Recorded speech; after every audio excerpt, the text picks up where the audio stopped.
ख़ास में SHO पारां औरत सां लॼा लुट जो सूबाई वज़ीर ज़ुल्फ़िकार शाह पारां नोटिस वरितो वियो आहे।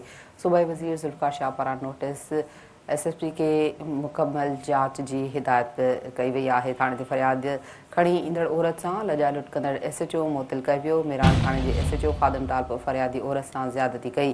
पुलिस औरत ऐं SHO जिते बि मुआइनो कराए मुतासिर औरत खे गुम करे छॾियो। SSP मीरपुर ख़ासि वाक़े जो नोटिस वठंदे SHO खे मुअतल करे छॾियो आहे। DSP थाणे में फ़रियादी औरत सां लॼा लुट वारे वाक़े जी तस्दीक करे छॾी। अहम ख़बर नाज़िम सां शेयर करे रहिया आहियूं। अपडेट कंदा हलूं। मीरपुर ख़ासि में SHO पारां औरत सां लॼा लुट जो सूबाई वज़ीर ज़ुल्फ़िकार शाह पारां नोटिस वरितो वियो आहे। सूबाई वज़ीर ज़ुल्फ़िकार शाह पारां नोटिस वरितो वियो। SSP खे मुकमल जांच जी हिदायत कई वई आहे।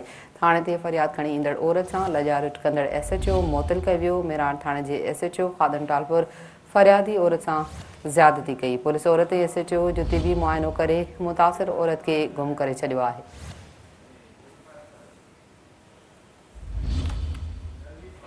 तफ़सील मालूम कंदासीं। मीरपुर ख़ासि मां ब्यूरो चीफ नज़ीर पंवर खां। नज़ीर पंवर, सूबाई वज़ीर ज़ुल्फ़िकार शाह पारां वाक़े जो नोटिस वरितो वियो आहे, छा तफ़सील आहिनि?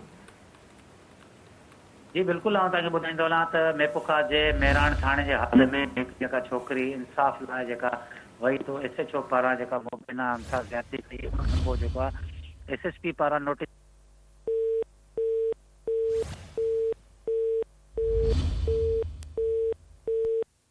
नज़ीर पंवर सां राब्तो कटिजी वियो आहे। अव्हांखे ॿुधायो पिया हिन हवाले सां अपडेट कंदा हलूं त DSP थाणे में फ़रियादी औरत सां लॼा लुट वारे वाक़े जी तस्दीक करे छॾी आहे। सूबाई वज़ीर ज़ुल्फ़िकार शाह पारां वाक़े जे हवाले सां नोटिस वरितो वियो आहे। सूबाई वज़ीर नोटिस वठी SSP खे मुकमल जांच जी हिदायत बि कई आहे। थाणे ते फ़रियाद खणी ईंदड़ औरत सां लॼा लुट कंदड़ SHO खे मुअतल बि कयो वियो आहे।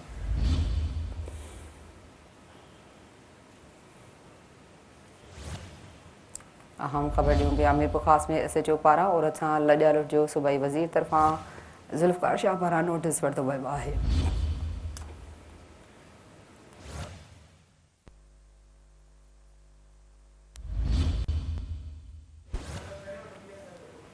इन हवाले सां ॿीहर असां राब्तो कयो आहे नज़ीर पंवर सां। नज़ीर पंवर, आगाह कजो वधीक।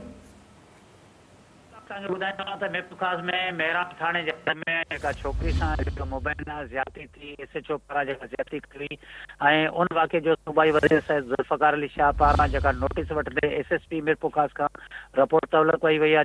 ज़ुल्फ़िकार अली शाह जेका SSP खे जेको रिपोर्ट जेका तलब कई वई आहे उन में चयो आहे त जेका छोकिरी जेका आहे उनखे मुकमल जेको इंसाफ़ कान कयो वञे ऐं जॾहिं त हिन जो चवणो त मीरपुर ख़ासि में इहो वॾो बदनामी जो कारण आहे। जॾहिं त SSP खां हिन फौरी तौर ते जेका रिपोर्ट घुरी आहे हुन में इहो पिणु मौक़ुफ़ ज़ाहिर कयो आहे त हिनखे जेको इंसाफ़ करे ऐं जेको बि हिन में जेकर मुलवस आहे उनजे ख़िलाफ़ कार्रवाई कई वञे।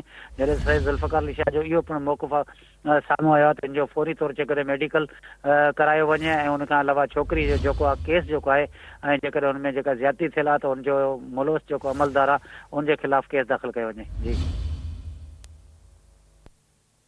ठीकु आहे, वॾी महिरबानी नज़ीर पंवर तफ़सील ॾियण लाइ।